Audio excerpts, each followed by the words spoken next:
Kampo ni Iloilo City Representative Julian Baronda ginklaro nga wala sang pinal nga desisyon angot sa ginaduso nga unity sang Team Gugma kag Team Uswag para sa eleksyon 2025. Sa Iloilo Province, masobra na 60 ka aspirants ang nag-file sang ila COC sa nagkalain-lain nga posisyon.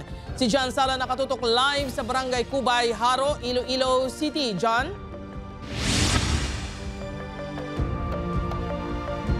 Jerd, Adrian, wala pa gani makafile sa ilang mga certificate of candidacy ang Team Uswag kag Team Gugma apang madamo na sa mga isyu nagapalibot sa duwa ka grupo.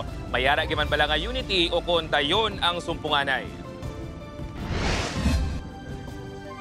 Kahapon lang sa ginanunsyo ni Mayor Jerry Treñas nga mag-aisa ang Team Uswag sini kag Team Gugma ni Iloilo City Representative Julian Baronda. Subong adlaw ginpahayag sang kampo ni Baronda nga wala pa sang pinal nga desisyon.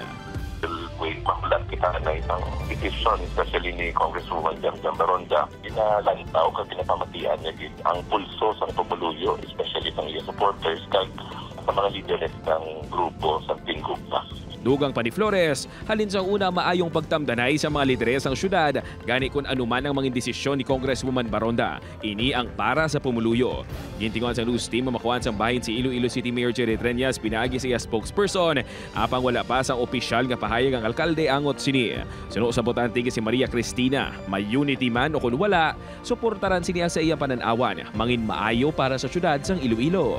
Maayo kag masalikan kasi kapalagan nga kasi mayor. Samtang sa ikaapat nga adlaw sang COC filing sa Iloilo Province, nagsumiter sang COC para sa re-election sa iya katapusan nga termino si incumbent Iloilo 3rd District Representative Lawrence Defensor. Upo di Defensor ang iya ginikanan nga sanday former Governor Arthur Defensor Sr. kag asawa sini nga si Cosette. Ginpasangkad naman ang seguridad sa COC filing sa banwa sang San Joaquin, Iloilo, bangod sa natabong atensyon sa tunga nanday Mayor Ninfa Garin kag Vice Mayor Marvy Grace Hetuya.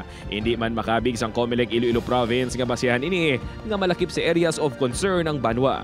It's just really a matter of among them maistoryahan man ina siya kag kita sa Commission on Elections. We are still of course continuing to monitor closely the situation. Nagdangat naman sa 67 ka political aspirants ang nag-file sang ila COC sa nagkalain-lain nga posisyon sa probinsya sang Iloilo.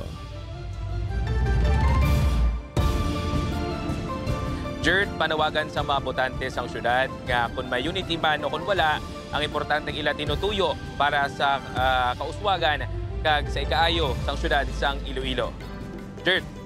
Madam Oged, yung salamat sa update. John Sala.